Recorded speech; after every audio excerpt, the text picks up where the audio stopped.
amma ba'da. Selamat sore teman-teman. Senang sekali rasanya bisa hadir kembali di Musyawarah Buku edisi spesial Ramadan. Jadi selama bulan Ramadan ini kita punya dua musyawarah buku ya. Minggu ini kita membahas kitab puasa dan minggu depan kita membahas kitab At-Tibyan. Dan minggu ini kita sudah memasuki puasa minggu kedua ya. Semoga teman-teman puasanya tetap lancar dan diberi kelancaran dan keberkahan sampai Lebaran nanti. Nah, untuk mengisi waktu ngabuburit ya, menunggu waktu berbuka, kita akan mengaji bersama-sama, kita akan mengikuti kajian bersama-sama kitab puasa ya. Ini kitabnya.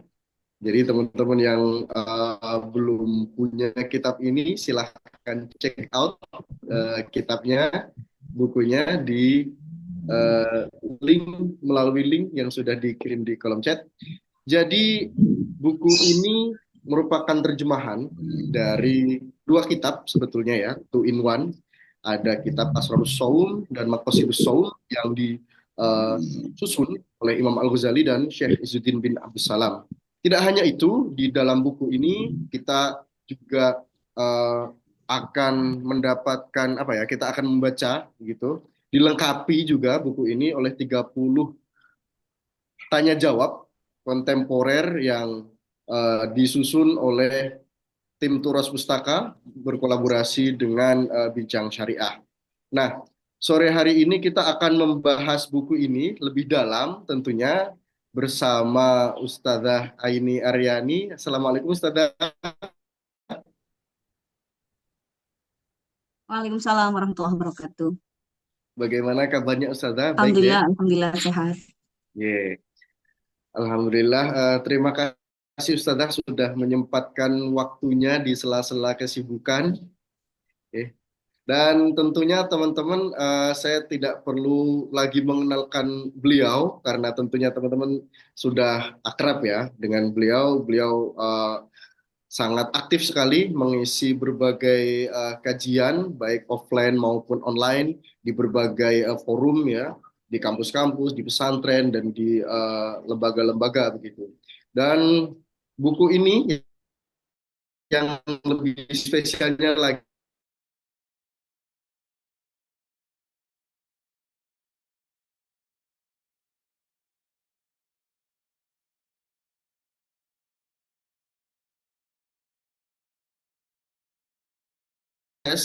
di websitenya langsung ya. Di situ ada banyak isinya ya.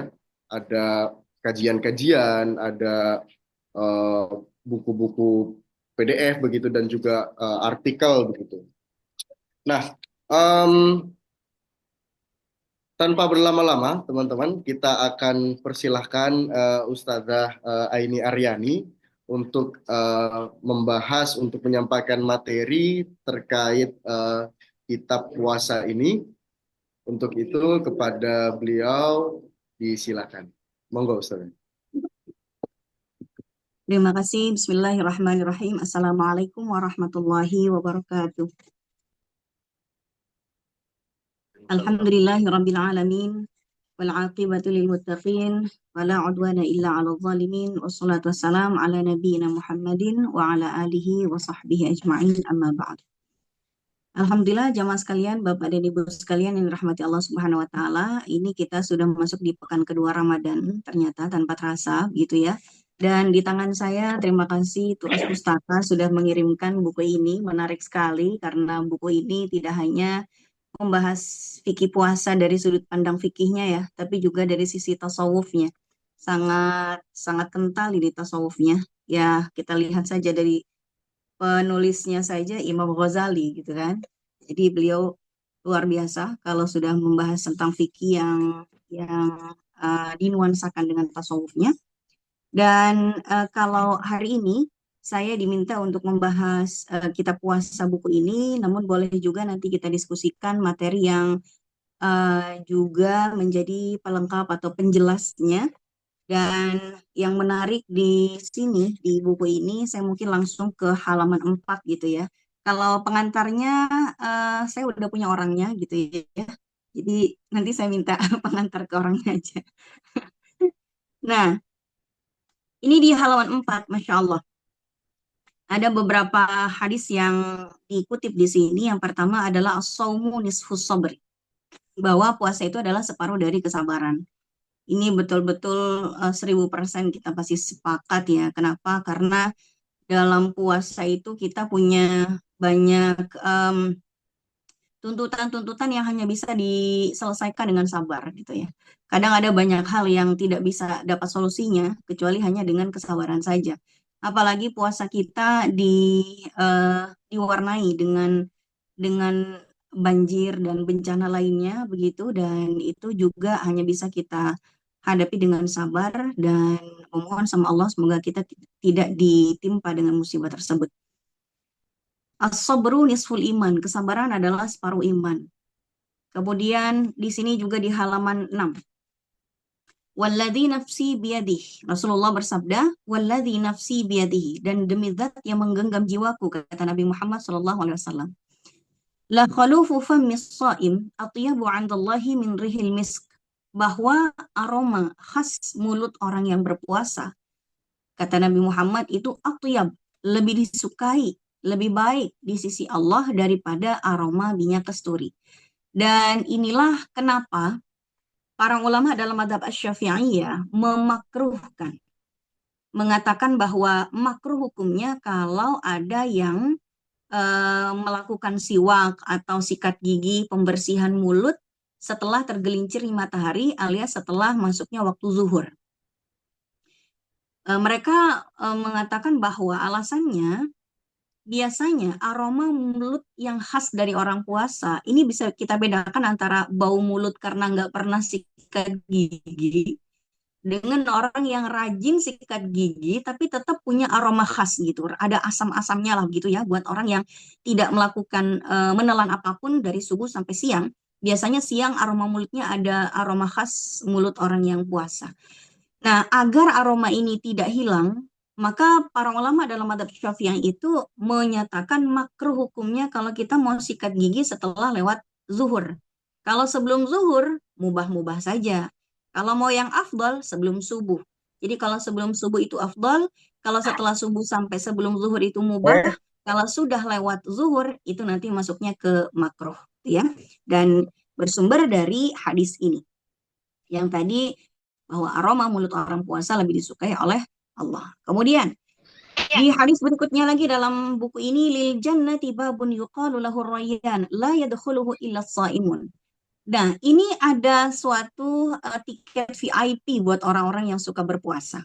Yang tentunya di bulan Ramadan dia berpuasa, di luar bulan Ramadan juga dia gemar berpuasa.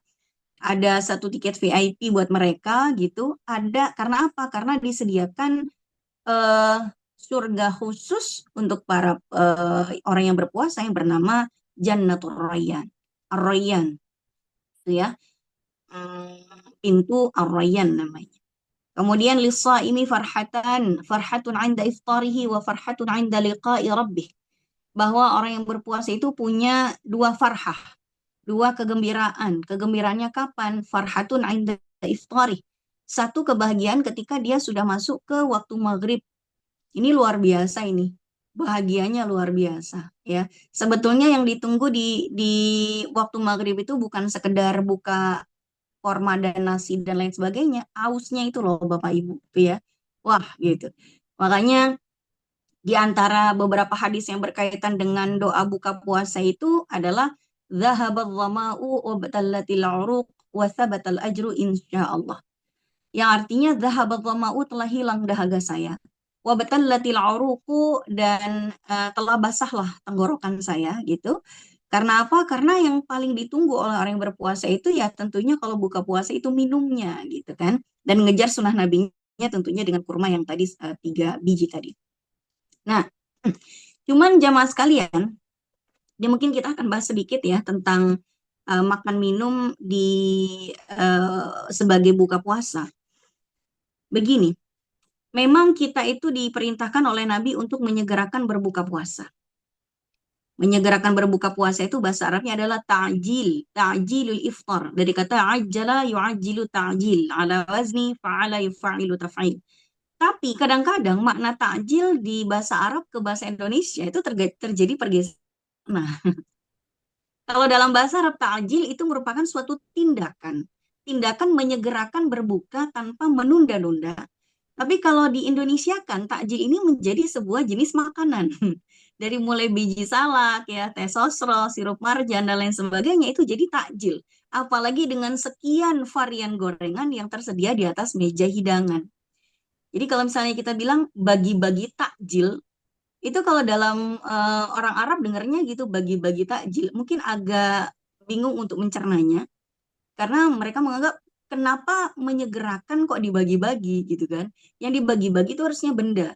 Nah, tapi karena ini sudah terserap ke bahasa Indonesia, jadi kita bagi-bagi takjil itu maksudnya adalah membagikan makanan pembuka buka puasa. Ya bisa kita tarik benang merahnya sih sebetulnya dan it's okay sebetulnya kita semuanya sudah mafhum. Namun begini jamaah sekalian, jangan sampai perintah untuk menyegerakan berbuka ini menjadi keliru ditafsirkan dengan pokoknya disegerakan aja. Uh, Padahal ternyata dia belum maghrib sudah makan dan minum. Nah ini keliru. Kadang-kadang ini kejadian ini Bapak Ibu. Contohnya begini. Ada seseorang yang sudah menyiapkan buka puasa, Masya Allah di atas meja hidangannya itu semuanya sudah tersedia. Kemudian karena dia mungkin capek atau apa begitu, lalu dia istirahat kira-kira jam setengah enam, ngabuburit gitu kan. Nah, ini juga ngabuburit cuman ada di Indonesia ya istilahnya. Kita ini sangat sangat kreatif kita kalau bicara tentang apa vocabularies, tentang mufrodat, apa kosakata tentang Ramadan ya. Ini ngabuburit nih. Ngabuburitnya ibu-ibu biasanya kalau udah capek em, nyiapin buka puasa, biasanya nyalain TV, nyalain AC, lalu ketiduran di atas sofa dan tanpa sadar kriep-kriep matanya tertidur. Di dalam tengah-tengah tidurnya itu dia mendengar bunyi mirip beduk. Dung dung dung dung dung dung. Lalu dia bangun, kucuk-kucuk mata sambil mengucapkan hamdalah, alhamdulillah akhirnya maghrib juga. Dia datang ke dapur, kemudian dia meminum minumannya. Alhamdulillah ternyata sudah maghrib, udah Allahumma lakasumtu, sudah dhahabal dhama'u gitu ya. Tiba-tiba anaknya menegur, Mama kau udah minum kan belum maghrib. Ah sudah maghrib ini, tadi Mama dengar suara beduk. Itu bukan lagi beduk maghrib mah, itu iklan sirup marjan tuh di TV ada adegan mukul beduknya gitu kan. Nah, begitu mamanya melihat jam ternyata benar masih jam 6.00. Sedangkan maghrib itu jam 6 lewat. Masih kurang lebih 15 menit atau mungkin 13 menit lagi baru maghrib kan gitu.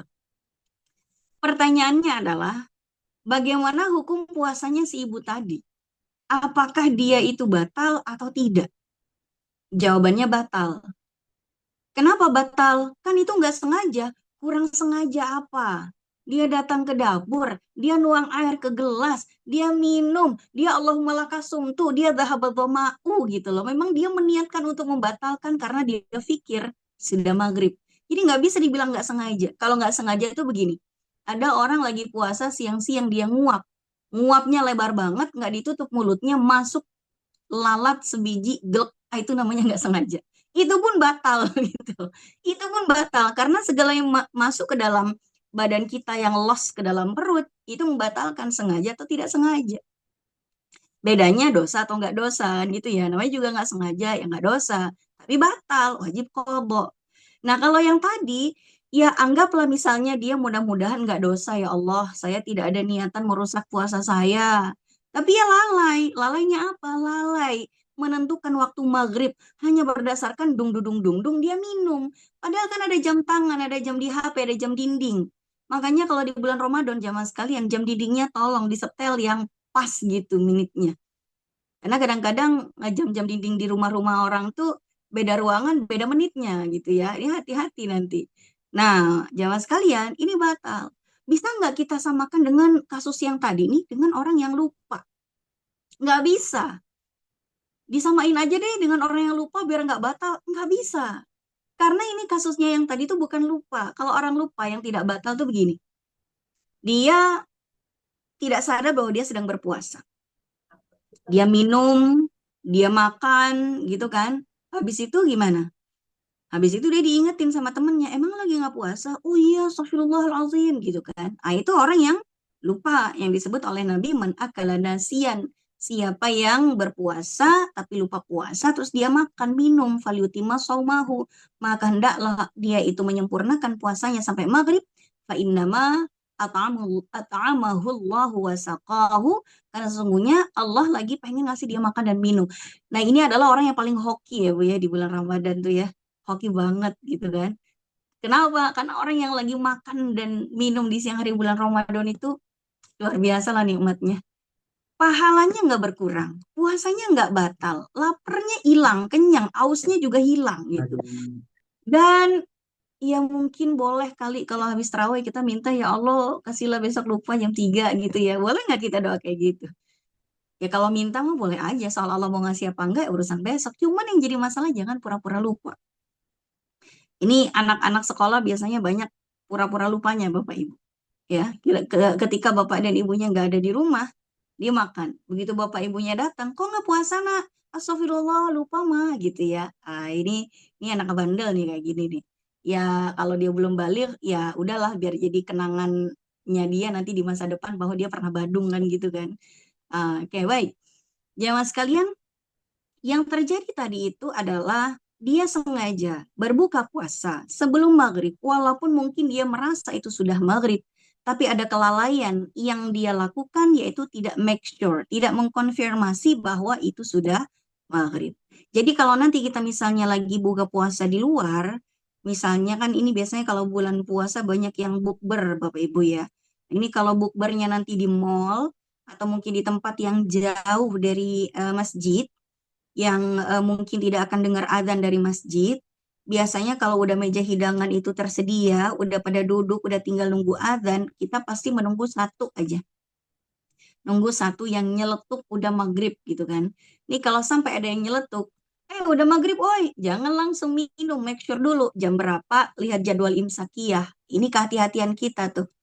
Jangan sampai tiba-tiba ada yang bilang, udah maghrib, kita gelek-gelek, ternyata belum, habis udah kita. Iya kan? Nah, itu artinya kita jadi kolbo. Masa iya kita mau puasa kita batal hanya beberapa detik menjelang maghrib karena kekhilafan satu orang yang ngasih pengumuman kan gitu. Nah, ini tentang berbuka puasa begitu. Kemudian Nabi juga mengatakan likulli syai'in babun wa babul ibadati shaum, bahwa setiap pintu ya, setiap pintu itu apa namanya, segala sesuatu itu punya pintu. Dan pintu ibadah adalah berpuasa. Gitu ya. Baik, mungkin saya boleh untuk share screen untuk melengkapi.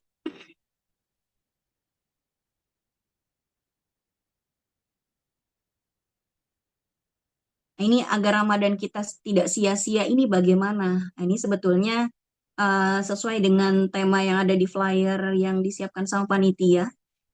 Di flyer yang ada di panitia ini menarik, puasa lahir batin gitu ya. Karena kalau kita puasa itu tidak hanya lahir kita yang harusnya berpuasa menahan lapar dan dahaga, tapi ternyata batin kita juga harus apa ya, harus ada efeknya dengan puasa itu. Makanya ada yang namanya pembatal puasa itu sendiri, tapi ada juga yang tidak membatalkan puasa, tapi membatalkan pahalanya. Dan yang disebut dengan pembatal puasa itu adalah muftirat. Muftirat itu kalau kita kerjakan puasa kita batal. Tapi ada satu lagi yang disebut dengan pembatal pahala, yang disebut dengan muhbitat. Jadi habitah itu artinya muhbitat, itu artinya hal-hal yang bisa merusak pahala puasa kita, walaupun mungkin puasanya itu sendiri tidak batal. Dan ini kita harus menjaga agar dua-duanya tidak sampai terjadi pada kita. Jangan sampai kita melakukan muftirat dan tidak juga melakukan muhbitat.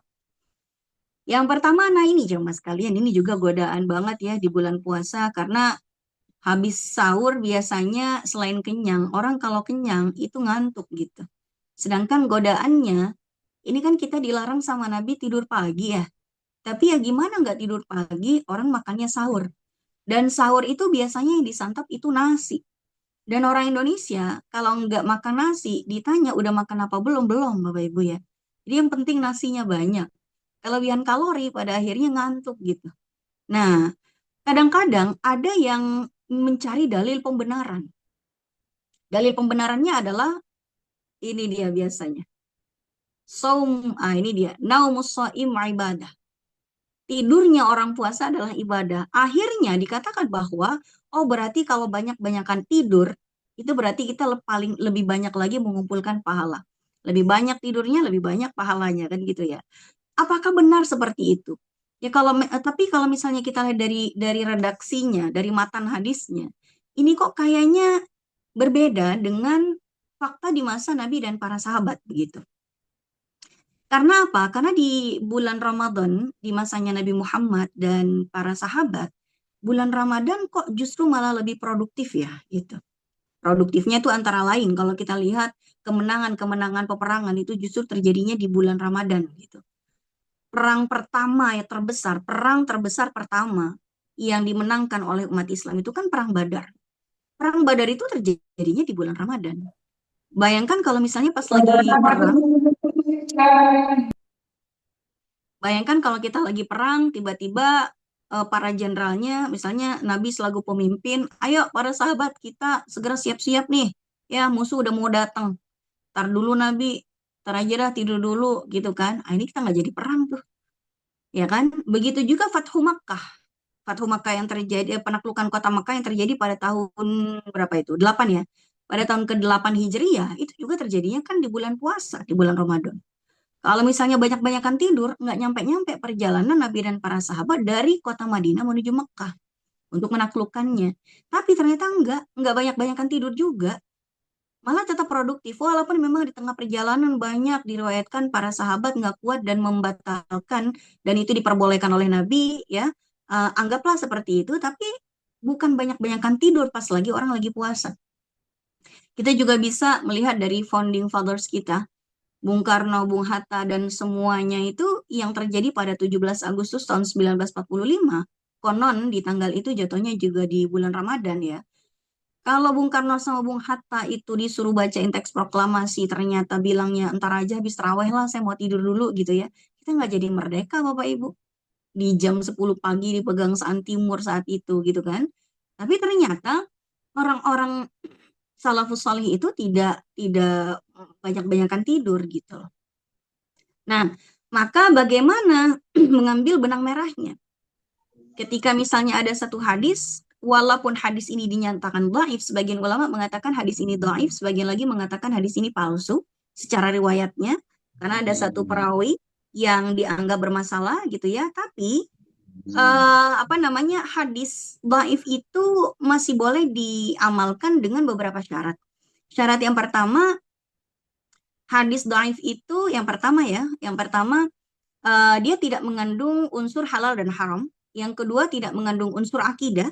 Dan yang ketiga, ada hadis-hadis lain yang diriwayatkan dengan jalur yang berbeda untuk menguatkan bahwa hadis dhaif tadi itu masih bisa diamalkan, karena hadis dhaif itu biasanya digunakan yang keempat ini sebagai fadhailul amal, sebagai motivasi untuk kita memperbanyak amal gitu kan.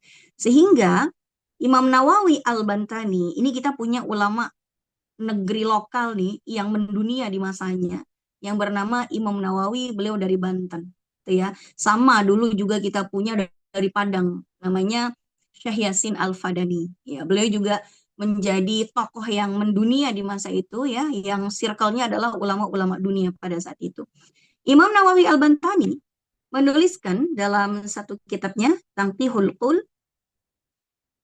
disebutkan wahada fi shaimin. Nah, jadi tidurnya orang yang berpuasa itu menjadi berpahala kalau apa?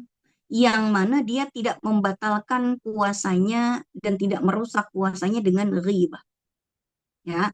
Kemudian fanaumu wa in kana 'ainal ghaflati yusiru ibadatan li'annahu yasta'inu bihi 'ala al-ibadah. Jadi maksudnya begini. orang itu kalau mau tidur dalam keadaan berpuasa itu tidurnya bisa jadi berpahala dengan syarat. Pertama, tidak dimaksudkan untuk bermalas-malasan, tapi sebaliknya agar lebih semangat dalam menjalankan ibadah. Misal, saya kok capek banget ya, pengen tilawah sebetulnya, tapi capek banget, mau tidur sebentar, habis itu saya mau tilawah.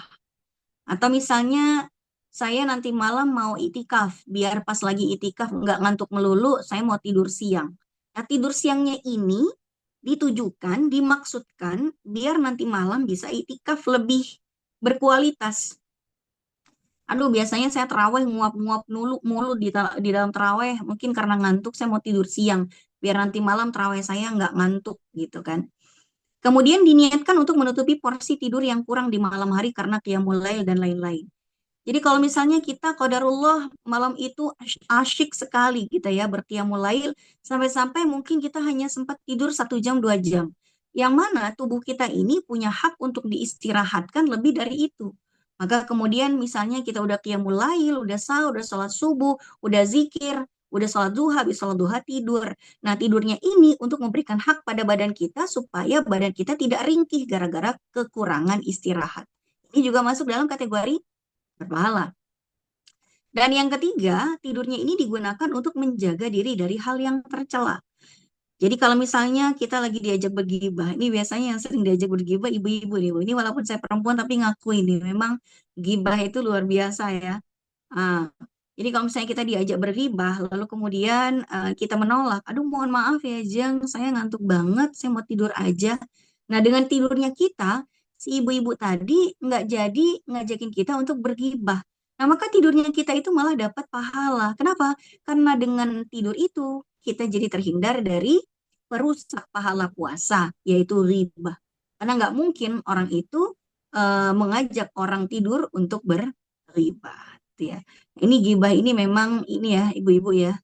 Gibah ini memang ibadah ya bukan.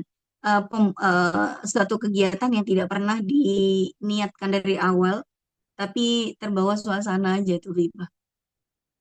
Gibah itu sekarang nggak cuma dari lisan tapi juga dengan jempol gitu ya. Nah, ini hati-hati dengan perusak pahala puasa salah satunya dengan gibah. Nah, yang kedua, selain tidak menyalahgunakan hadis tentang puasa tadi, supaya puasa kita lebih berkualitas, lahir dan batin kita juga ternutrisi dengan puasa ini, maka kita disuruh berpuasa dengan disiplin. Sahur pada waktunya, buka puasa pada waktunya, sholat pun juga pada waktunya. Gitu ya. Nah, yang pertama kita akan bahas tentang sahur.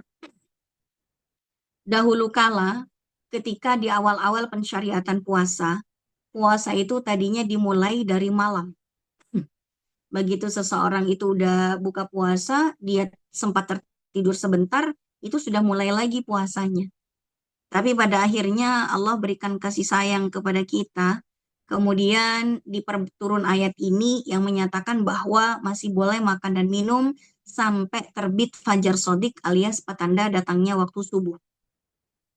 Nah, di Al-Baqarah ayat 187 ini menjadi dalil bahwa makan dan minum itu tidak boleh dilakukan ketika sudah masuk waktu subuh. Bukan pada saat katanya kalau adanya masih berkumandang masih boleh. Enggak. Ini di Al-Baqarah 187 sudah dijelaskan bahwa apa? Masuknya fajar itu udah nggak boleh. Masuknya fajar sodik alias masuknya waktu subuh udah nggak boleh makan dan minum.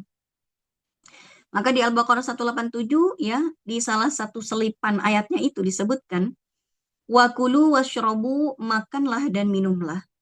Hatta yatabayyana lakumul khaytul abyadu minal khaytil aswadi minal fajr. Sampai nampak jelas bagimu perbedaan antara benang putih dari benang hitam dari fajar. Nah ini kalau para ulama itu menafsirkannya maksudnya adalah sehingga nampak perbedaan antara malam dan siang dengan datangnya waktu fajar alias waktu subuh. Tsumma atimmus siyama ilal lail, kemudian sempurnakanlah puasa itu sampai lail, sampai malam. Malam ini maksudnya matahari terbenam yang ditandai dengan masuknya waktu maghrib. Ini salah satu penjelasan Ibnu Hajar Al-Asqalani juga menjelaskan wa ma'nal ayah, maksud dari ayat ini adalah hatta yadhhur, sampai jelas bayadun nahar min sawadil lail. Wa hadzal bayanu yahsulu bi tulu'il fajr shadiq. Itu maknanya. Jadi masuknya waktu subuh itu adalah waktu di mana batas kita sudah boleh sudah tidak boleh lagi menelan apapun. Terlepas apakah terdengar adzan subuh atau tidak, ya, apakah adzan subuh masih boleh menelan? Tidak boleh. Pokoknya waktu subuh masuk, udah tidak boleh menelan apapun. Itulah kenapa Al-Imam An-Nawawi, ini pernah Imam Nawawi bilang dalam kitabnya Al-Majmu' Syarah Al-Muhadzab, kata beliau, kalau ada orang lagi sahur, dia mengunyah makanan, lalu terdengar adzan subuh yang menjadi patokan masuknya waktu subuh, maka jangan dia telan makanan itu, justru dilepeh. Dilepeh itu dikeluarkan dari mulutnya, jangan ditelan. Kenapa? Karena begitu masuk subuh, tidak boleh lagi kita menelan apapun, bahkan air sekalipun. Ya. Nah, ini dia kata Imam Nawawi. Nah, bagaimana dengan hadis ini? Idza sami'a ahadukum nida, kalau ada yang dengar azan, makanannya belum habis, habisin aja, itu ya. Hadis ini tidak menjelaskan bahwa azan ini azan subuh bulan Ramadan, bukan. Hadis ini sama sekali tidak menjelaskan tentang sahur gitu, enggak. Hadis ini justru maknanya kalau kita ini lagi makan, terus dengan adzan, jangan buru-buru sholat deh, misalnya bukan di luar Ramadan ya, kita lagi makan siang. Atau mungkin di bulan Ramadan kita lagi makan buka puasa nih, kita lagi makan buka puasa, tiba-tiba terdengar adzan Isya. Apakah kita langsung harus bergegas ke masjid dan meninggalkan makanan ini? Enggak, boleh kita santap aja sampai selesai hajatnya, baru kita datang ke masjid. Tapi nggak ada kaitannya dengan sahur di bulan Ramadan tuh nggak ada. Sama seperti hadis yang kedua, uqimatis sholatu. Tidak hanya sekedar adzan yang didengar oleh Umar, udah iqomah sholatnya. Tapi ini bukan berarti iqomah subuh di bulan Ramadan, bukan. Entah sholat apa itu, uqimatis sholatu, Umar dan Nabi lagi makan. Lalu mereka mendengar iqomah sholat. Sedangkan Umar itu belum minum, maka kata Umar, asyrabu ya Rasulullah, apakah saya boleh meminumnya? Padahal udah azan, minum aja kata Nabi, habis minum yuk kita ke masjid gitu. Tapi ini bukan sahur di bulan Ramadan yang berkaitan dengan bulan Ramadan. Hadisnya adalah hadis ini. Anna Bilalan kana yu'adzinu bilailin faqala Rasulullah sallallahu alaihi wasallam. Jadi pernah terdengar azannya Bilal di malam hari. Dan ketika Bilal mengumandangkan azan itu, kata Nabi, kulu washrabu, masih boleh makan, makan aja, minum aja. Sampai kapan? Hatta yu'adzina ibnu ummi maktum. Sampai yang terdengar itu azannya Abdullah ibnu ummi maktum. Fa innahu la yu'adzin hatta yatlu'al fajr. Karena kalau yang mengumandangkan azan itu adalah Abdullah ibnu ummi maktum, barulah itu dianggap masuknya waktu subuh dan otomatis nggak boleh makan dan minum. Jadi kalau dianggap boleh makan dan minum saat azan, itu adalah azan yang pertama dari Bilal, di mana waktu subuh memang belum datang. Sebab di masa Nabi, azan itu dua kali. Azan yang pertama itu masih beberapa lama sebelum subuh. Gitu ya, baru kemudian azan yang kedua masuknya waktu subuh. Jadi ada dua azan di malam hari di masanya Nabi. Dan tradisi itu masih dilanjutkan sekarang di Makkah dan Madinah. Jadi kalau kita ke Makkah dan Madinah, misalnya di Masjidil Haram kok ada azan, padahal belum subuh. Nah itu azan yang pertama. Azan yang pertama kita bisa dibangunkan, kita bisa bersiap-siap ke masjid, lalu kita sholat malam di masjid, sholat ini, sholat itu. Begitu dikumandangkan azan yang kedua, barulah itu petanda masuknya waktu subuh, gitu ya. Nah kalau di Indonesia, itu hampir di Indonesia nggak ada azan dua kali, itu nggak ada, hampir nggak ada. Mungkin ada satu dua mungkin ya, tapi hampir jarang terjadi. Jadi kalau di Indonesia udah azan, ya berarti itu azan subuh, ya berarti udah mulai puasa, berarti tidak boleh menelan apapun itu. Jadi kalau dianggap di masa Nabi orang azan masih makan minum, itu azan yang pertama yang belum datang waktu subuh. Kalau di Indonesia nggak ada azan pertamanya, semua azannya cuma satu-satunya, di mana azan tersebut menjadi tanda masuknya waktu subuh. Baik. Nah ini dia jamaah sekalian, kita menghindari potensi hilangnya pahala. Ini disebut dengan muhbiqat, gitu ya, perusak amalan puasa. Kadang-kadang ada orang puasanya nggak batal sih, tapi pahalanya yang tergerus habis gitu ya.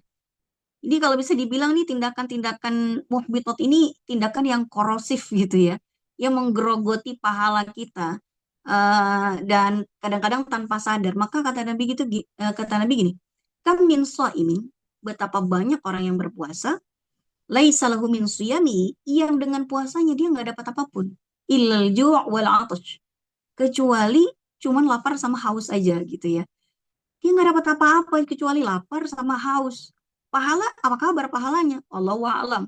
Habis termakan dengan perusak-perusak amalan puasanya. Memangnya apa saja perusak amalan puasa? Ini di dalam buku ini, di kitab puasa ini ada. Ini hanya saya sarikan saja gitu ya. Menyarikan saja supaya tidak perlu membuka-buka. Sebetulnya di buku kitab puasa ini sudah banyak yang saya tandain, udah saya lipet-lipetin gitu ya. Tapi agar lebih enak kita masukkan dalam bentuk PowerPoint. Khamsun yuftirna as-shaim. Nah, ini hadis ini ada nih di kitab puasa yang diterbitkan Pustaka Turas nih. Khamsun yuftirna as-shaim. Kalau dari sisi penerjemahan sebetulnya artinya 5 hal yang membatalkan puasa. Tapi sebetulnya yang batal itu bukan puasanya itu sendiri, tapi pahalanya. Yang pertama adalah al-ghibah. Nah, ini ghibah nih, ya Bapak Ibu ya.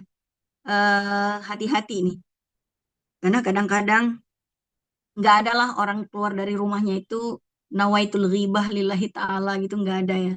Tapi kadang-kadang suka terbawa suasana gitu. Kalau di komplek-komplek perubahan biasanya ghibah-ghibah itu terjadi di mana? Terjadinya di tukang sayur, Bapak Ibu. Jadi kalau pengen tahu informasi seputar komplek itu, ya bertanyalah ke tukang sayur gitu ya. Tukang sayur itu bisa jadi dianggap sebagai kantor berita di komplek itu. Nah, makanya kalau kita lagi beli sayur, hindari lama-lama.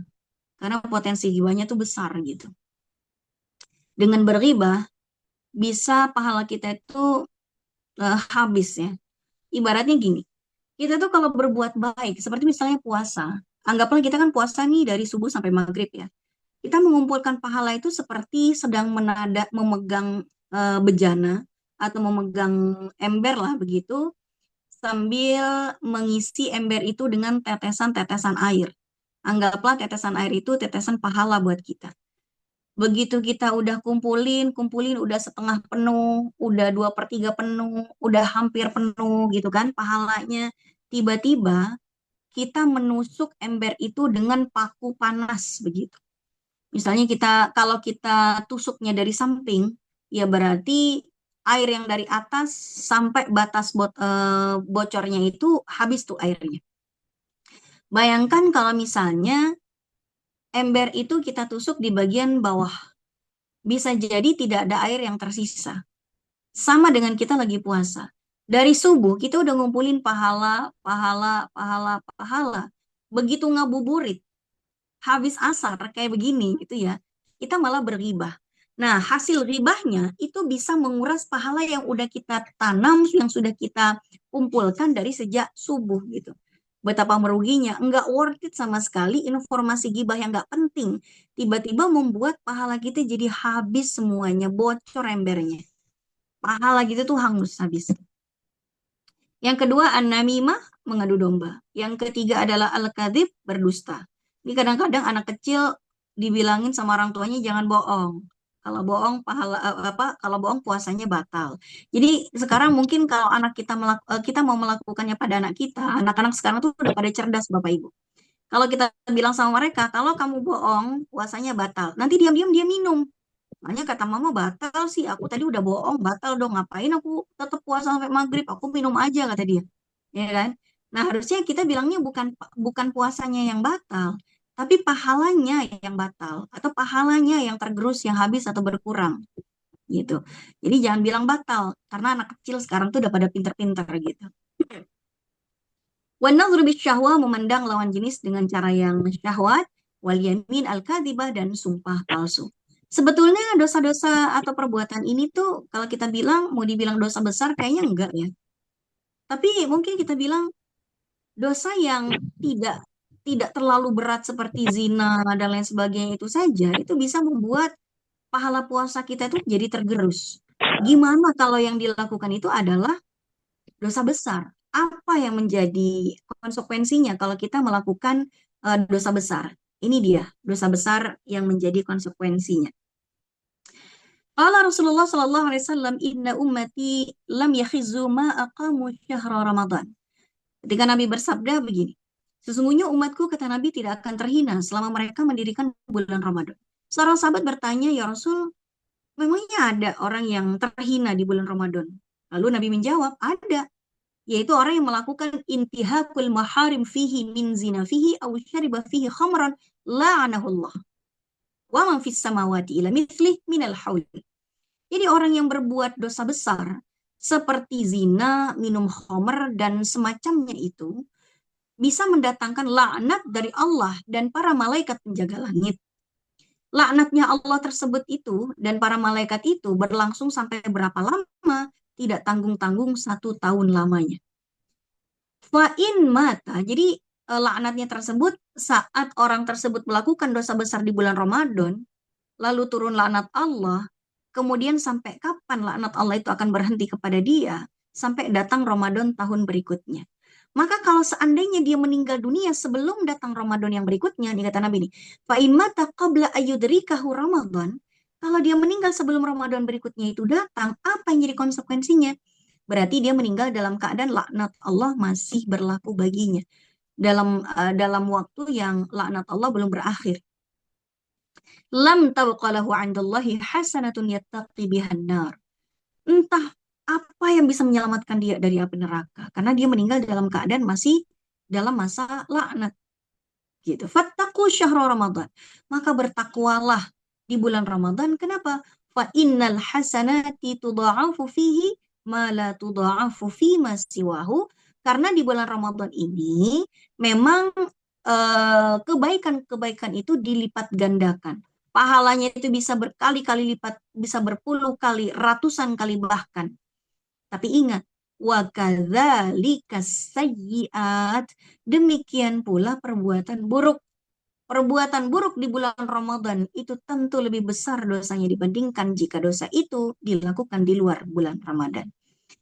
Jadi kadang-kadang kita sudah merasa pahala banyak banget ya di bulan Ramadan. Sedekah dikit aja udah banyak banget pahalanya. Ntar dulu, kita pernah bikin dosa nggak di bulan Ramadan? Jangan-jangan lebih gede timbangan dosanya daripada timbangan amalnya. Maka kita jangan pernah puas berbuat baik di bulan Ramadan. Karena kita khawatir amalan-amalan kita tidak mengimbangi dosa-dosa yang kadang-kadang kita lakukan tanpa sadar atau tanpa sengaja. Ya. Dan jamaah sekalian, sebagai penutup mungkin ya, mudik boleh tapi jangan lupa kewajiban. Kadang-kadang orang mudik tuh ya kan biasanya di akhir Ramadan.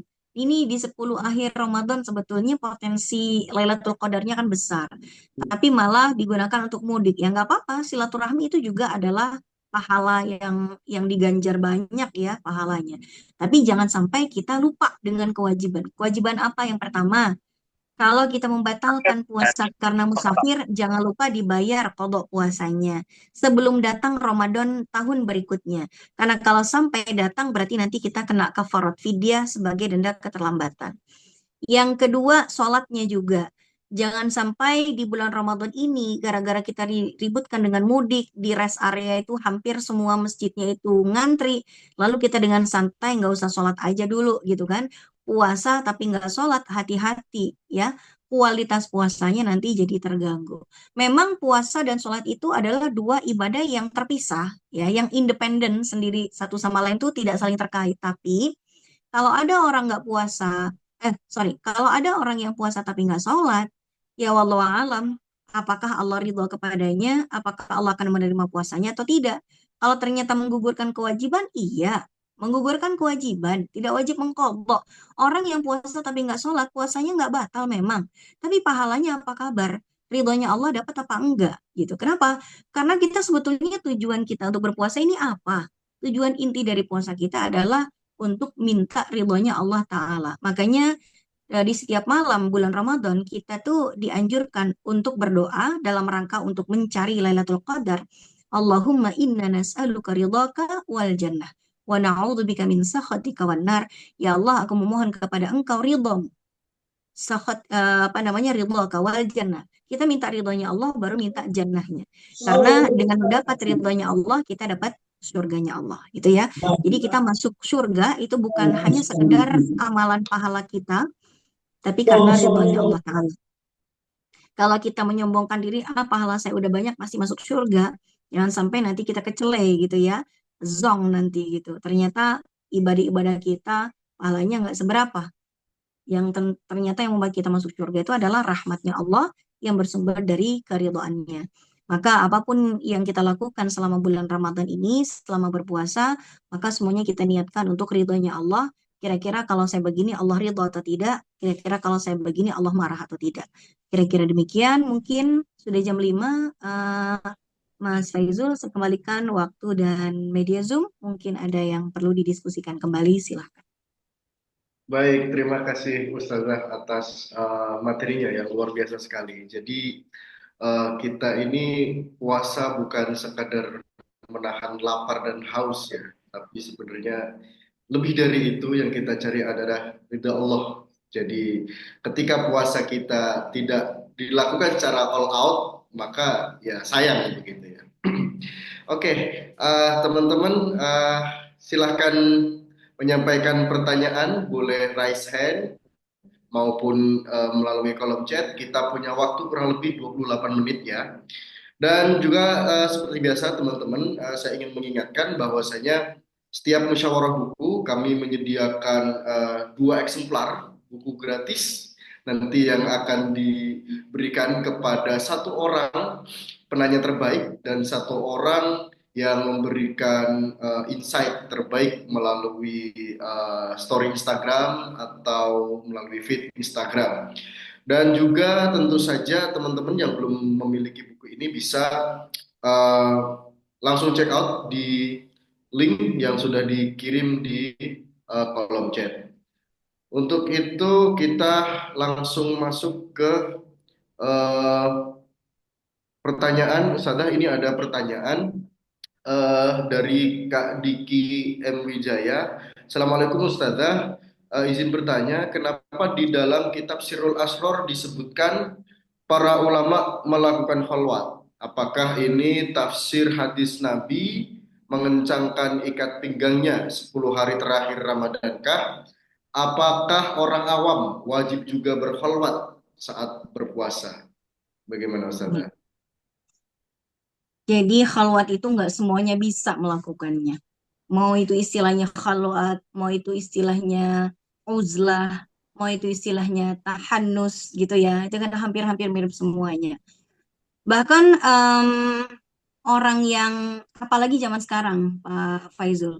Kalau orang alim zaman sekarang, misalnya orang itu orang alim gitu ya, yang ilmunya banyak, lalu melakukan tahannus, menjauhkan diri dari dunia misalnya, itu sayang umat gitu. Umat yang mau dapat ilmu dari beliau itu jadi nggak dapat akses. Ya. Dan yang akhirnya maju, ini nih saya mau cerita di kalau di Jakarta ini, di Jabodetabek lah. Kalau bulan Ramadan itu tiba-tiba banyak yang tadinya nggak pernah jadi penceramah gitu. Dan sayangnya kadang-kadang kita lihat dari background pendidikannya pun agak sulit untuk dianggap sebagai alim lah begitu ya. Tapi begini, mau berkholwat silahkan, mau bertahanus silahkan, mau beruzlah silahkan. Dan itu juga dianggap sebagai mengencangkan ikat pinggang dan lain sebagainya silahkan. Itu bagus sekali. Apalagi buat orang yang tadinya sering berfoya-foya, sering banyak bikin dosa gara-gara berinteraksi dengan orang banyak, gitu ya. Apalagi nih orang tadinya baru tobat dari orang yang gampang berfoya-foya, itu malah bagus gitu. Ya, menjadi rehabilitasi buat dia gitu kan. Tapi untuk orang yang alim, ilmunya banyak dan lain sebagainya, itu sayang-sayang kalau uzlahnya, tahanusnya, khalwatnya itu dilakukan 100% sama sekali itu sayang. Karena banyak orang yang butuh ilmunya, ya kan? Sayang kalau misalnya sampai panggung-panggung keilmuan itu diisi oleh orang-orang yang tidak sealim beliau, tidak sealim mereka gitu. Tapi kalau ditanya bolehkah dan bagus apa tidak? Bagus, bagus sekali. Karena kebanyakan kita kan bikin dosa gara-gara kita banyak berinteraksi, Pak. Ya kan banyak interaksi jadi riba, banyak pikiran negatif. Apalagi kalau kita keluar rumah jam-jam segini, Masya Allah godaannya itu hati-hati dompetnya itu bisa boncos. Kenapa? Takjil itu bervariasi di pinggir jalan sangat menggoda iman, apalagi belinya di pas lagi perut keroncongan luar biasa. Nggak ada nggak ada gitu makna dari menahan diri dari lapar dan haus tuh kayaknya rasa-rasanya ingin balas dendam. Inti dari puasa itu sendiri jadi rusak. Maka penting memang dengan tahanus uzlah ataupun khalwat itu sangat bagus ya kan. Tapi sekali lagi kita lihat konteksnya, apakah kira-kira dengan melakukan tindakan tersebut umatnya yang biasa, misalnya beliau punya jamaah pengajian dan lain sebagainya, apakah jadi nyari-nyari apa enggak, apakah orang jadi tidak bisa meminta atau bertanya kepada beliau, apakah jadi terputus ilmunya dan lain sebagainya, mungkin itu juga bisa jadi bahan pertimbangan. Yang kedua, apakah istri dan anak-anaknya jadi tidak mendapatkan haknya mereka, hak kebersamaan, hak dibersamai oleh anak-anak dan istrinya di bulan yang penuh keberkahan, itu juga mungkin jadi pertimbangan. Tapi kalau bolehnya boleh, bagusnya bagus, Masya Allah luar biasa gitu ya. Salah satu tindakan yang menghindarkan diri dari ikatan dunia, karena di antara puasa ini juga ada kan di kitab ini, tingkatan puasa yang paling tinggi itu adalah yang khawasul khawas, yang ternyata hanya dilakukan oleh para nabi gitu kan, yang sama sekali puasanya tidak tercampur dengan pemikiran duniawi sama sekali gitu, dan itu memang levelnya para nabi. Dan level kita sebagai manusia, kita pasti mikir duniawi Pak. Ibu-ibu apalagi Pak, pasti mikirnya udah beli baju lebaran apa enggak Pak, gitu Pak, gitu ya. Tapi jangan sampai pemikiran-pemikiran yang seperti itu mengalahkan mengalahkan goals utamanya, yaitu memperbanyak pahala dan keridhaan Allah Subhanahu wa taala. Kira-kira demikian Pak Faizul. Baik, terima kasih Ustazah. Saya juga jadi teringat ini Ustazah. Salah satu bab di kitab Kifayatul Atqiyah, Syekh Abu Bakar Syatto menyebutkan anjuran terkait beruzlah. Akan tetapi kalau beliau itu merupakan tokoh agama begitu, maka dianjurkan untuk menahan uzlahnya dulu dan lebih mengutamakan mengajarnya. Jadi memang inline dengan apa yang Ustazah sampaikan barusan begitu. Kita beralih ke pertanyaan berikutnya Ustazah. Ini kebanyakan nanya di kolom chat ya ini. Ini dari Kak Safira Maimanah. Assalamualaikum Ustazah, saya ingin bertanya tentang denda keterlambatan mengqadha puasa. Apabila terlambatnya 2 tahun, apakah denda fidyahnya harus tetap dibayar setiap tahunnya? Denda fidyah, oh maksudnya denda keterlambatan puasa kan harus kena fidyah. Apakah berkali-kali lipat gitu ya per tahunnya? Oke, jadi gini, memang dalam satu hadis Nabi mengatakan man adraka ramadhana summa aftara lima rodin. Siapa yang masuk ke dalam bulan Ramadan, kemudian dia itu sakit, kemudian dia itu batalin puasanya, kemudian setelah Ramadan itu berlalu, dia itu summa soha, walam yakdihi hatta adrakahu Ramadan, kemudian dia itu sembuh, ketika sembuh dia santai-santai gitu kan. Nah, santai-santai, santai-santai, tiba-tiba dia udah masuk ke Ramadan tahun berikutnya. Maka yang harus dia lakukan adalah tetap mengqadha utang puasanya itu, tapi dia kena denda keterlambatan lah istilahnya ya.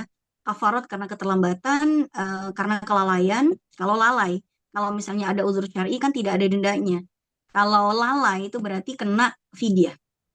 Kita miskin, memberi makan orang miskin dalam bentuk fidyah. Dia itu udah nggak bayar fidyah nih.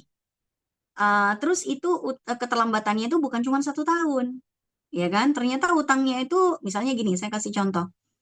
Saya misalnya punya hutang puasa lah 6 hari di tahun 2023.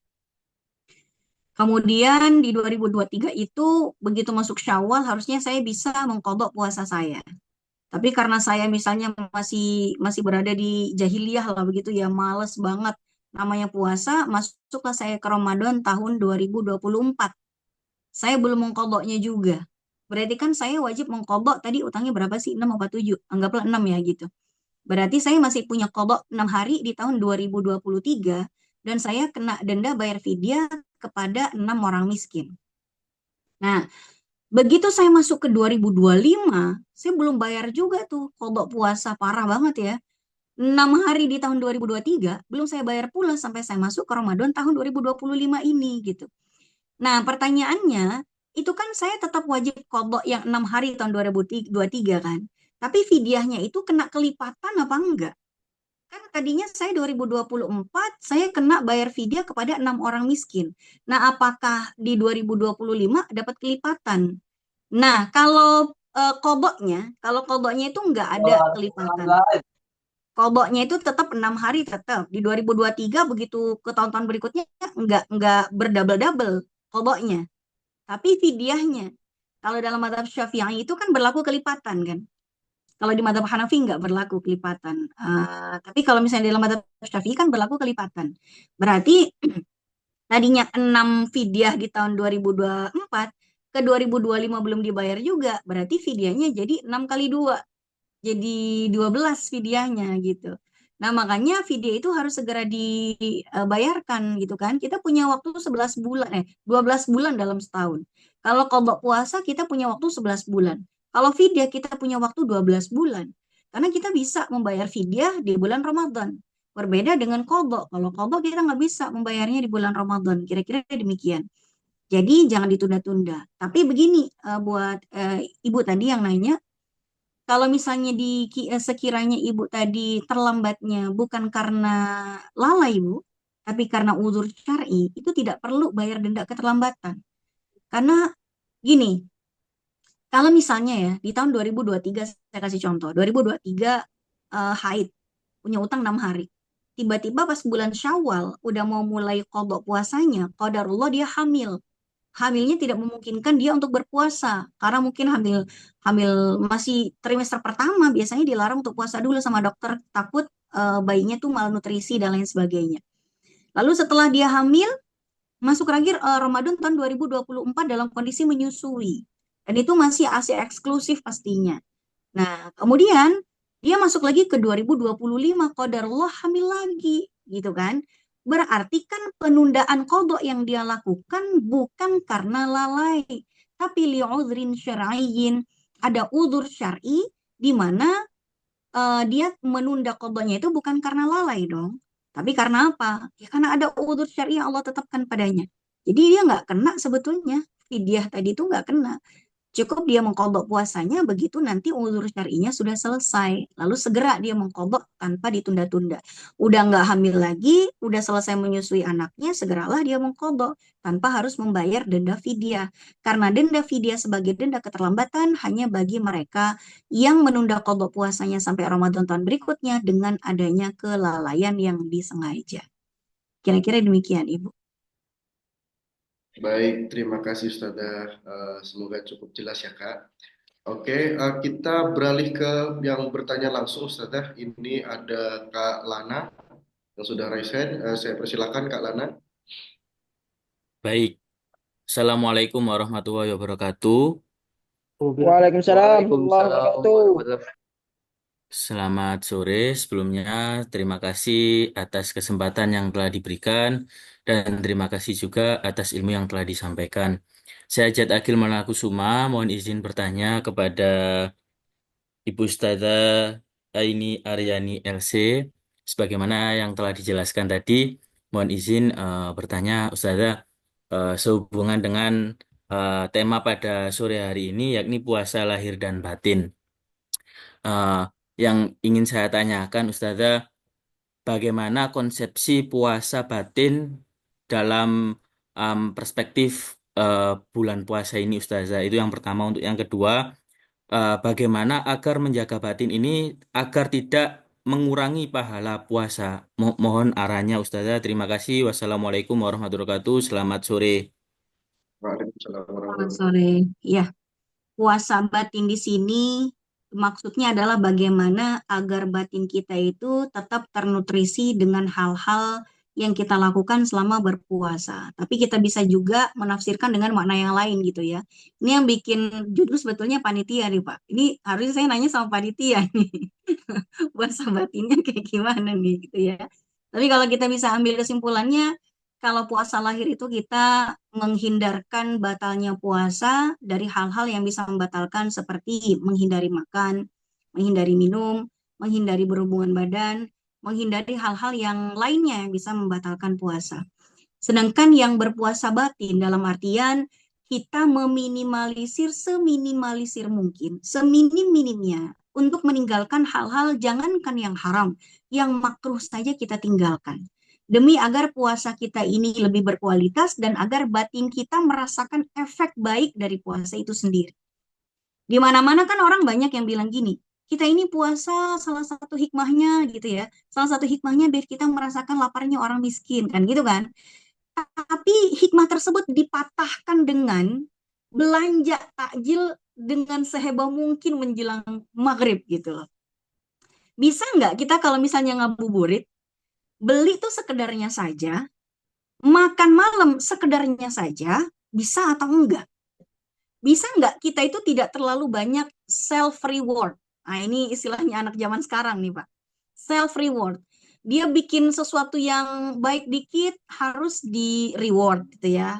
Harus di reward gitu. Wah keren nih saya bisa puasa. Jadi reward saya adalah makan sebanyak-banyaknya pas buka puasa. Nah, ini harusnya nggak begitu dong. Inilah kenapa yang bikin heran. Kenapa di bulan Ramadan ini suplai makanan lebih banyak demand-nya, lebih banyak supply-nya karena lebih banyak demand-nya. Padahal harusnya di bulan Ramadan ini supply dan demand harusnya menurun daripada bulan-bulan selain Ramadan. Kenapa? Karena puasa itu cuman makannya 2 kali. Buka puasa sama sahur, that's all. Tapi pada faktanya makan di bulan Ramadan nggak jauh beda Pak sama di luar bulan Ramadan. Tetap 3 kali.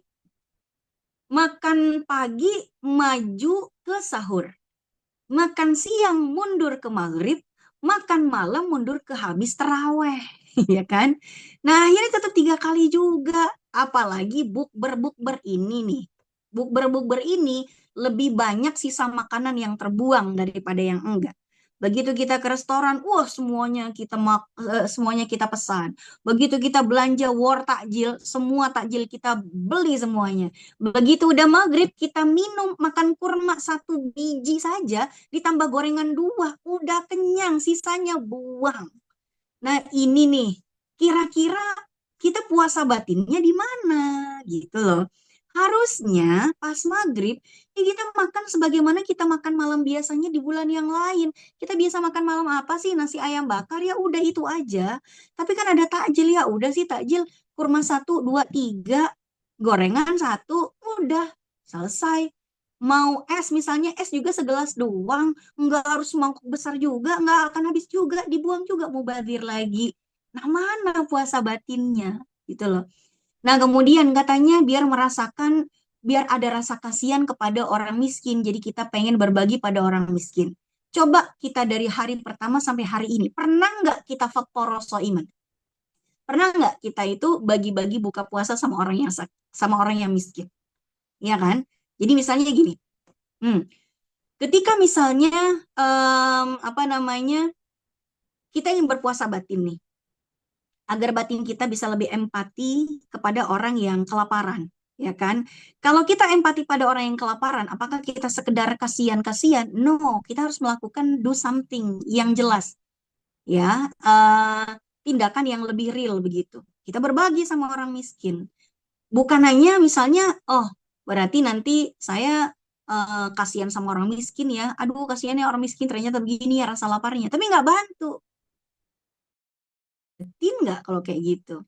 Harusnya kalau puasa itu kita dengan berpuasa membuat empati kita jadi lebih tinggi dan lebih dalam, harusnya kita gampang berbaginya. Kalau kita punya rezeki di bulan Ramadan, Masya Allah, kita bagi-bagilah makanan sama orang miskin itu. Apalagi sekarang banyak yang kebanjiran di Jabodetabek misalnya. Ada nggak keinginan dalam hati kita untuk membantu mereka? Ada nggak orang-orang yang ada di sekitar kita, tetangga kita, bahkan kita pernah nggak nanya sama ART kita, Mbak di kampung gimana? Di kampung ada yang miskin, ada yang butuh bantuan nggak Mbak? Saya mau bantu dong, biar yang dapat rizki di Jakarta ini bukan Mbak aja, tapi orang di kampung Mbak bisa mendapatkan rizki juga dari saya, dari keluarga saya, dari orang-orang di sekitar saya. Jadi puasa itu kalau kita berpuasa secara batin, lebih tinggi dong empatinya. Makin tinggi empatinya, makin banyak dong amaliyahnya. Amalan maksudnya itu infaknya, sedekahnya, wakafnya, dan lain sebagainya. Kira-kira demikian. Begitu juga begini. Puasa batin itu kadang-kadang kita harus meninggalkan perkara yang mubah, ya. Perkara yang mubah demi mendapatkan yang lebih baik dari itu. Maksudnya gini, apa hukumnya bermesraan dengan suami di siang hari bulan Ramadan? Hukumnya mubah kan? Tidak dosa kan? Ya walaupun mungkin ada yang mengatakan makruh dan lain sebagainya. Oke, tapi kan tidak dosa. Nah pertanyaannya, kalau kita yang berpuasa secara batin, berarti kan kita menghindari itu. Ketika misalnya ketemu sama suami, Masya Allah suami saya ganteng banget, baik banget, pengen banget rasanya menyentuhnya, memeluknya, ngapa segala macam. Atau misalnya suami melihat istrinya, istri saya baik banget, pengen meluk, pengen cium dan segala macam. Tapi dia menyadari dia sedang berpuasa, ini soim, saya puasa. Akhirnya dia menghindarkan keinginannya yang mubah itu demi mendapatkan kualitas puasa yang lebih baik, gitu kan. Jadi ya puasa batin itu maksudnya biar batin kita juga merasakan efek baik dari kualitas puasa yang kita lakukan dengan melaksanakan apa yang Allah perintahkan, meninggalkan apa yang Allah larang, tidak hanya yang haram yang ditinggalkan, tapi yang makruh-makruh juga insya Allah. Baik, terima kasih Ustazah. Em, Ngomong-ngomong soal makanan ini Ustazah, ini ada pertanyaan menarik dari Kak Rizaldi Rahman. Saya ingin bertanya terkait pemahaman yang benar tentang berjualan makanan di bulan Ramadan Ustazah. Karena kita tidak tahu, boleh jadi orang yang mau membeli makanan kita itu diniatkan untuk godin gitu Ustazah. Diniatkan untuk mokel. Nah, ini sebaiknya kita Untuk tetap apa? mokel, Untuk godin, apa, Ustaz? membatalkan Apa itu? puasa, Oh, membatalkan batalin puasa. puasa, ya Oke. gitu. Nah, itu sebaiknya kita bagaimana gitu. Ini mungkin penting buat yang berjualan makanan begitu, Ustaz. Gini, Pak. Kita tuh kalau jualan, intinya ingin menjual sesuatu yang halal, ya kan? Dan berharap pembelinya juga menggunakannya untuk kebaikan. Dan kita sebagai penjual tidak diperintahkan untuk menginterview pembeli untuk apa barang kita dibeli oleh dia. Nggak ada kewajiban kita, ya kan? Adakah kewajiban penjual menginterview? Ntar dulu, Anda ini mau ngapain nih makanannya? Kan nggak ada kewajiban begitu kan? Iseng banget Pak, ada orang penjual, ntar malah ditanya, ditanggapin balik sama pembelinya. Mau tahu aja apa mau tahu banget gitu ya. Nggak kelar-kelar gitu akhirnya. Nah, apalagi misalnya anggaplah yang beli juga buat batalin puasa. Siapa tahu dia hamil, siapa tahu dia non-muslim. Emangnya kalau non-muslim nggak boleh beli takjil? Ya boleh lah.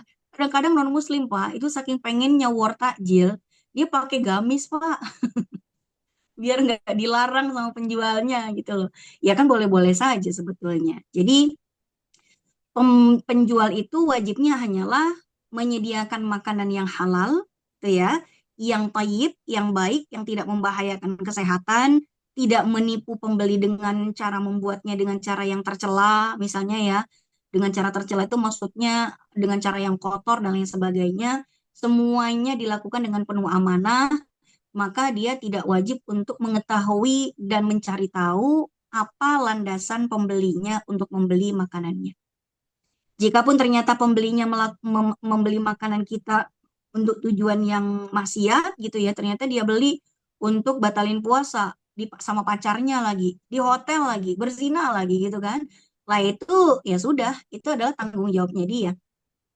Seseorang itu semuanya menanggung dosanya masing-masing. Tidak mungkin seorang pendosa bisa membuat orang lain jadi berdosa kalau tidak ada kontribusi sama sekali. Kenapa? Karena kita menjual sesuatu sama sekali tidak diniatkan untuk membantu. Kita tidak ada niatan untuk ta'awun 'alal ismi wal udwan gitu kan. Kita ya berjual beli seperti yang sudah sesuai dengan aturan mainnya. Baik. Baik, terima kasih Ustazah. Barangkali ini pertanyaan terakhir ya Ustazah, mengingat kita sudah hampir 17.30 dan ini sebetulnya kalau saya baca pertanyaan teman-teman yang di kolom chat ini sebetulnya beberapa sudah ada yang tercantum di buku ini ya. Jadi silahkan nanti teman-teman bisa baca langsung di buku ini dan tadi link pembeliannya sudah dikirimkan. Ini pertanyaan terakhir Ustazah, menarik juga ini. Dari Kak Restu Tri Nur Rahim. Bagaimana jika kita berniat puasa untuk mendapatkan pahala? Apakah itu termasuk ikhlas, Ustazah? Karena kita mengharapkan sesuatu selain dari ridha Allah. Karena jika kita mengharapkan ridha Allah kan pasti Allah memberi kita pahala begitu. Jadi Iya. bagaimana Ustazah? Kita beribadah memang semuanya pengen dapat pahala, tapi kan bukan karena minta ridho Allah. Kita tuh minta ridho Allah harus punya modal. Modalnya tuh pahala. Ya kali kita tuh nggak pernah bikin pahala, tiba-tiba minta ridhonya Allah, pantas apa enggak? Gitu. Sama kayak misalnya gini, saya mau, saya punya butuh nih sama sama siapa gitu kan. Kita nggak pernah bikin berbuat baik sama dia, pantas nggak kira-kira kita minta bantuan sama dia? Jadi ketika kita itu mencari pahala, pahala inilah yang menjadi modal kita, minta ridhonya Allah. Ya Allah, saya melakukan perintah Engkau ya Allah. Saya meninggalkan larangan Engkau ya Allah. Berikanlah aku pahala ya Allah. Yang kalau misalnya pahala saya sudah banyak, saya jadi pantas gitu untuk memohon ridho Engkau. Saya jadi pantas untuk mendapatkan rahmat Engkau ya Allah. Ya itu berarti ikhlas dong. Yang nggak ikhlas itu adalah kalau kita berpuasa mengharapkan imbalan pada manusia. Wah, kalau saya puasa nih bakalan pantas apa namanya buat cari muka calon mertua, misalnya kan. Atau misalnya kalau saya rajin buka puasa bersama di masjid nih, ada yang saya incer nih, ada cewek yang rajin buka puasa di masjid. Saya mau buka puasa di masjid juga, berarti saya harus puasa biar nanti bisa ada alasan buat kenalan tuh sama cewek, ya kan? Nah, itu kan artinya untuk mendapatkan ridhonya manusia kan beda. Maka sangat wajar sekali kalau kita itu mengharapkan pahala. Dengan menjaga kualitas pahala dengan sebaik-baiknya, berarti kita dapat apa ya, dapat suatu kemungkinan lebih besar untuk mendapatkan ridhonya Allah dan lebih pantas untuk menerima rahmatnya Allah. Kebayang nggak kalau kita dapat kebaikan dari orang yang kita nggak pernah nolongin dia, kita cuekin dia terus tiba-tiba dia baik banget sama kita. Waduh, rasa-rasanya tuh kayaknya aduh jadi guilty gitu rasa-rasanya ya kan. Jadi sebelum kita merasa tidak pantas mendapatkan ridho dan rahmatnya Allah, yuk kita pantaskan diri kita dengan cara mendapatkan pahala sebanyak-banyaknya dan seberkualitas mungkin. Kira-kira demikian, insya Allah. Baik, terima kasih luar biasa sekali Ustazah jawabannya. Jadi kita apa ya membuka melalui mengharapkan pahala itu sebenarnya membuka gerbang ridho Allah juga ya Ustazah. Ya. Jadi ini sepertinya kita cukupkan Ustazah. Mohon maaf kepada teman-teman kita tidak bisa menyampaikan seluruh pertanyaan yang ada di kolom chat maupun yang tadi raise hand. Semoga kita dapat bertemu lagi di musyawarah buku selanjutnya dan jangan lupa minggu depan kita ada musyawarah buku spesial edisi Ramadan dengan kitab Tibyan. Nanti kita akan bertemu di sana minggu depan di hari dan jam yang sama. Ustazah ini saya mohon berkenan untuk memberikan closing statement untuk memberikan semacam bekal untuk kita menjalani hari-hari yang tersisa di bulan Ramadan ini. Monggo Ustazah. Baik, Alhamdulillah sudah di penghujung acara. Saya mohon maaf jika ada salah-salah kata atau sikap, jika ada penjelasan yang mungkin kurang benar atau mungkin kurang berkualitas. Mudah-mudahan kajian kita hari ini menambah semangat kita untuk lebih banyak beramal lagi. Mudah-mudahan Allah terima semua amal ibadah kita, semua upaya kita. Allah kemudian ampuni semua kekhilafan kita, kesalahan kita. Dan semoga Ramadan kali ini bukan Ramadan kita yang terakhir. Mudah-mudahan Allah panjangkan umur kita dalam kesehatan, dalam keimanan, dalam ketaatan, dan kalau kita diwafatkan dalam keadaan husnul khotimah. Dan mungkin pesannya satu, jangan tinggalkan sholat tarawih aja. Karena sekarang lagi banyak bukber ya, banyak orang yang demi bukber akhirnya dia pulang ke rumah udah capek nggak terawih, padahal nggak worth it sama sekali.